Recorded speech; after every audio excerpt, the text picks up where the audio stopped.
Lamont Roach throwing his hands fast as hell. He's in the gym preparing. I think the rematch with Roach versus Gervonta can actually be more exciting than the first one. In my opinion, I've said this many times, the actual fight itself wasn't that crazy. The crazy thing is what you've never seen before, the knee. The second one can't, because I think Tank is coming for blood. He's not gonna pull his punches at all. I don't think he really did the first time, but I'm not sure how well he prepared or how mentally focused he was. I think you're gonna get the very best Tank in a rematch, and you may just get an even better Lamont Roach, since Lamont Roach don't have to speculate if he's good enough. He fought Tank. He has more confidence now than he did before, and he felt that he was robbed. So he's gonna be on one. I think the rematch is gonna be far more. Lamont Roach fought a perfect fight. Gervonta didn't look so great. In the rematch, Gervonta can do a lot more better. Roach can't. Gervonta may win this one. The first fight was all controversy and no fireworks. A bizarre knee, low punch count, and an ending left fan scratching their heads. But this time, there's no confusion, just war. Tank Davis is coming in locked, angry, and fully dialed in. And Lamont Roach, he's got nothing to prove, just something to take. A robbery in the past, a statement in the making. Roach versus Tank 2 might just be the fight we should have gotten the first time. Let's see what the pros think about this rematch. The first fight left more questions than answers. Awkward pacing, low punch stats, and an ending that felt more like a cliffhanger than a conclusion. However, according to Steven Espinoza, both fighters walked away just as unsatisfied as the fans. That frustration, it's exactly what's fueling a far better rematch. Obviously, neither one of them, neither Roach nor Tank, is real happy with the way things ended. So there's really no other right thing to do other than to put them back together again. And I think both of them want it, so it'll eventually get done, hopefully for August. So now, with both fighters demanding a second shot and August being lined up, we're not just getting a sequel, we're getting a statement. Roach is coming in with confidence and revenge on his mind. Tank? He's coming in with something to prove and zero tolerance for slow starts. This time, it won't be a chess match, it'll be a shootout. While most fans were confused by how slow and strange the first fight played out, Ryan Garcia was paying close attention to the details, and what he saw surprised him. According to Ryan, Lamont Roach had the answers for everything Tank Davis tried, and it was Tank who looked unsure, hesitant, and strangely flat. Tank had. Anytime Tank even had a little sense of trying to pick it up, Roach always came back. And I felt like he boxed perfect. To me, I felt like, man, I was shocked. Like, this thing is sharp. Yes. But also, I felt that because Tank had 1 foot inside the box and 1 foot out, he couldn't take it to the gears that he usually takes it to. When he started picking it up crazy. But it wasn't just about what Tank didn't do. Ryan gave full credit to Lamont Roach, saying he executed a near-perfect strategy. In Ryan's eyes, Roach may have Tank figured out, and that mental edge is what makes the rematch even more dangerous. He didn't have that aggression that he usually has. So, But can we credit Roach for that? yeah, of course. But for me, this is what I'm saying from Tank's I can see from the outside. It didn't look like he had that aggression. But it's a credit, Lamont, he fought perfect to me. I feel like he has Tank's number in a way. You can see in the fight that he just timed him on things that he knows he's gonna do. And I thought Lamont won. From what I've seen in the fight, I thought Lamont won. And I think the commission does need to do something with that knee. Because if they don't, then all of us are gonna think we could take a knee anytime we want. They gotta do something about it. I mean, and when it comes to the rematch, Ryan believes this isn't just about tactics, it's about mentality. Roach has already shown what he brings, but Tank is the X factor. The second fight will come down to whether Gervonta Davis is mentally locked in, ready to switch gears, and reclaim control. That's what makes the second fight so unpredictable and so much better. How he feels inside, internally. I think, for him, it's a lot to do up here too, like all of us. But I think that's what you're gonna get from Roach. That's what you're gonna get at Roach every time. I think it's up to Tank to see, what type of how far he could go up. Yeah. While fans and critics are still split on how to judge the first fight, Shakur Stevenson, who sparred with Lamont Roach, has zero doubts about what Roach brings to the table. And in a bold take that few saw coming, Shakur actually leaned toward Roach, pulling off the upset in the rematch. I like Lamont in the rematch. You were one of the few that kind of picked Lamont to begin with. Why was that? I sparred with Lamont. I knew that he was a good fighter. He helped me get ready for the Oscar Valdez fight. And I knew his style, with Tank's style, what he was going to be able to bring to the table. Shakur's endorsement isn't coming from hype or headlines. It's coming from firsthand experience in the gym. Roach isn't just another contender to him. He's a problem. And if one of the sport's most technically sound fighters is backing Roach, that speaks volumes. But while many blame Tank's lackluster performance on mental distractions or outside drama, Shakur shut all that down. According to him, Tank was the same fighter we've always seen, but this time he was just getting neutralized by someone who was better prepared. Do you think it's a lot different rematch, or do you think it'll be close again? It's going to be a hell of a fight. How did you see Tank in that fight? A lot of people are saying maybe he's just mentally not there. What did you see? Nah, he was the same Tank. I don't believe that. I don't got no thought in my brain that makes me think that he wasn't the person he been in all of these other fights. I think he was the same person. All this stuff that he going through stuff, I mean, everybody go through stuff. So he's the same fighter. He's going to be the same fighter throughout his career. So. That's a dangerous takeaway for Team Tank. If the best version of Davis already showed up and still struggled, then the rematch isn't about being more focused. It's about finding a way to beat a man who might just have the blueprint. And when asked what he expected in the second fight, Shakur didn't sugarcoat it. He believes the rematch is high risk for Tank, and if he's not 100% sharp, Lamont Roach could flip the script and take him out. I think it's dangerous for him to go back in there and fight Lamont. I think Lamont is a hell of a fighter. I can see that going left, so he better be on his A game. So when one of boxing's smartest tacticians is saying things could go left, that's not just hype, it's a warning. The rematch isn't just happening because of controversy. It's happening because Roach earned his respect, and this time he's coming in with belief, data, and momentum. Abdullah Mason, one of the most promising young technicians in boxing, didn't hold back when asked which version of Gervonta Davis versus Lamont Roach had his attention. For him, the rematch is where things get real. Unlike the first bout, where controversy clouded the outcome, Mason believes this second meeting is far more intriguing because both fighters now fully understand each other's weapons. I'm more interested in that than the first one, for sure. Yeah. I'm more interested in that than the first one. I don't know how it's gonna go. Like, that's same way. Whoever in the best shape, best game plan, and execute that, then I feel like they're gonna come out on top. Like the first fight, you see, it was kind of neck and neck because they both could fight. They both got good offense. They both got good power. They both, you know what I'm saying, they moving their feet, they moving their head. They good defense. They both fighters, and just whoever locked in, they're gonna come out on top for sure. Mason's breakdown points to something deeper than just hype. This is now a cerebral chess match between two skilled, versatile, and now fully motivated fighters. The first fight was about feeling each other out. The rematch? It's about execution IQ and composure under pressure. And in that kind of battle, there are no shortcuts. Whoever's locked in mentally and physically will win. Simple as that. This is exactly why more and more fighters are calling the rematch the real test. Tank can't afford to start slow again, and Roach now knows he belongs in the ring with him. While fans were still debating the scorecards and Tank's body language, Jeff Mayweather, one of boxing's most respected trainers, dropped the politeness and said what many were thinking but afraid to say. Tank Davis didn't just have an off night, he got outboxed. And it wasn't even controversial to him. Me, myself, I mean, I'm a big Tank fan. And I was shocked. I was shocked at the outcome of the fight. Who did you have winning the fight? I had Roach winning the fight. Do you consider robbery, or do you lean Roach and are cool with the draw?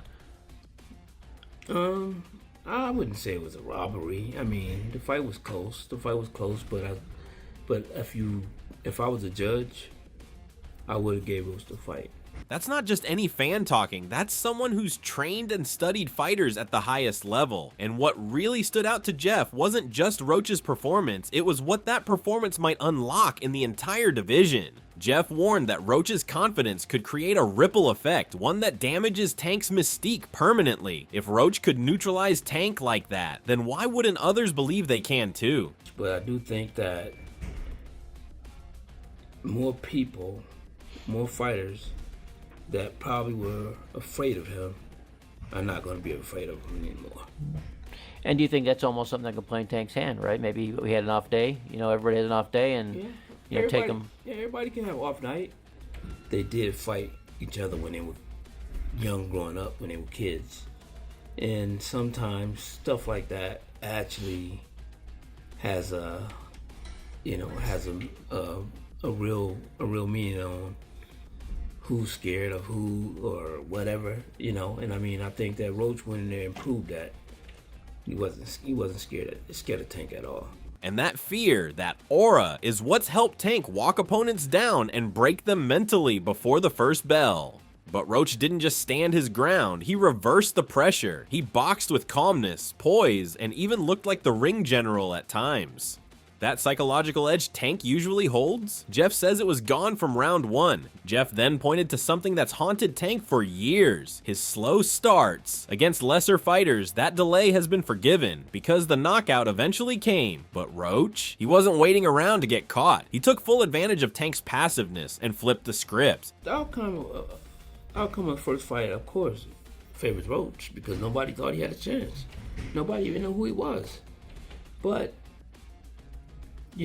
I mean, the one thing is with Tank has always been a slow starter. And everybody just waited for the knockout because they knew it was coming.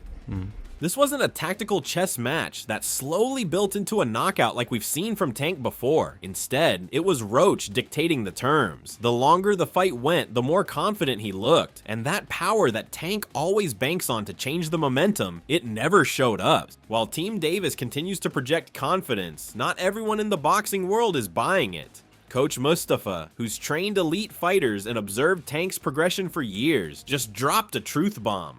One that peels back the curtain on what may have really gone wrong behind the scenes.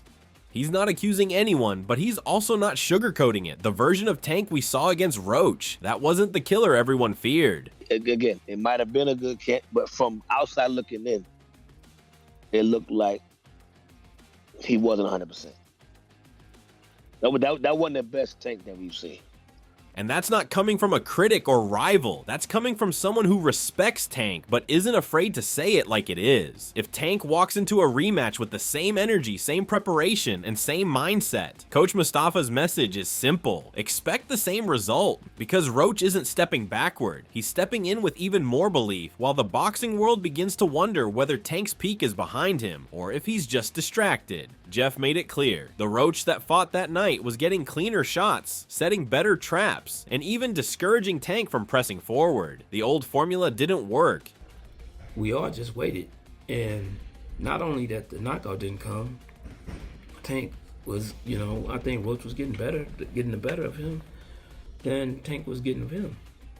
So, I mean, that's why I lean toward Roach. In Jeff's eyes, Roach didn't win by chance or politics. He won because he was the better man on the night. But the bigger concern for Team Tank, the adjustments weren't there. If Gervonta wants to avoid another humiliating outcome, the rematch needs to be nothing like the first fight. Jeff offered a brutal warning. If Tank doesn't flip the switch early in the rematch, he might not get another opportunity to fix it late. There's no patience left. The game plan needs to change or the result will stay the same. The first fight, the way it turned in, does it motivate Tank to, like, hey, I'm pissed off, I got to draw, and he's going to go there and, try to kill the guy? Or does Roach say, hey, I showed everybody I can hang with him, and he's more confident than ever, and he builds upon that? Who does the outcome of the first fight favor?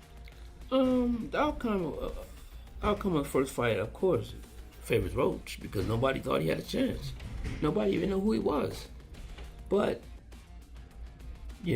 I mean, the one thing is with Tank has always been a slow starter. And everybody just waited for the knockout because they knew it was coming. But this time it didn't come. We all just waited. And not only that the knockout didn't come, Tank was, I think Roach was getting the better of him than Tank was getting of him. So, I mean, that's why I lean toward Roach. And basically, this next fight, I think that if Tank doesn't start fast, be looking for whatever it is he's going to try to do within the first 5 rounds or 4 rounds, That's not just critique, that's a blueprint. Jeff's message is loud and clear. Gervonta Davis can't afford to be the same fighter in the rematch because Lamont Roach isn't afraid, isn't backing down, and already knows exactly what he's dealing with. The element of surprise is gone. Now it's survival and redemption. As the noise grows louder around Gervonta Davis's performance and mindset, those closest to him are starting to speak up. Lorenzo Truck Simpson, one of Tank's day one training partners and someone who knows his mentality better than most, isn't making excuses, but he's making a prediction. According to Truck, all this doubt, all the criticism, all the whispers about whether Tank still has it, that's exactly the kind of pressure that flips a switch in Davis. He believes the rematch won't be anything like the first fight, because this time, Tank isn't coming in late. He's coming in early, dangerous, and locked in. Yeah, I think he's gonna pick it up. Like, just the way they doing him, like me knowing him, just the way they doing him, I think he's gonna pick it up super early. Like, he gonna show, like, he gonna be on his A game just cause the way, like, how everybody like trying to make it. Truck isn't dismissing Roach either. He knows the rematch won't be a walkover, but if Tank flips that switch, if he starts fast instead of coasting early, Truck sees a path to redemption. I would think if he stepped on the gas, I think he could get Lamont. I think he could get him, but Lamont good. Lamont good. So I mean, I would hope they'd bring out a better Lamont too, but you know, sometimes people get stagnant. Like, he's so happy where he at, he might not be, you know, on his game like he was the first time. But I think if he step up, it's gonna be a great fight regardless. It's a fair warning to both sides. For Roach, don't get comfortable. For Tank, you only get one shot at redemption. Truck believes the rematch will be a war, but only if both fighters come in with hunger. And from his perspective, the one who's been doubted the most is the one about to explode. Because if Tank Davis still has that fire, this rematch could be the most dangerous version of him we've seen yet. Ever since his shocking loss to Lamont Roach, questions have swirled around Gervonta Davis. Is he still hungry? Is his head still in the game? Was that the beginning of the end? But now, fresh training footage is beginning to surface, and it's telling a different story. Tank isn't sulking, he's evolving. In his latest sparring sessions and mitt work, Davis is showcasing something we haven't seen from him in a while. Sharpened angles, elite foot placement, and explosive combinations that look tailor-made for a redemption arc. It's not just about hitting harder, it's about being harder to hit.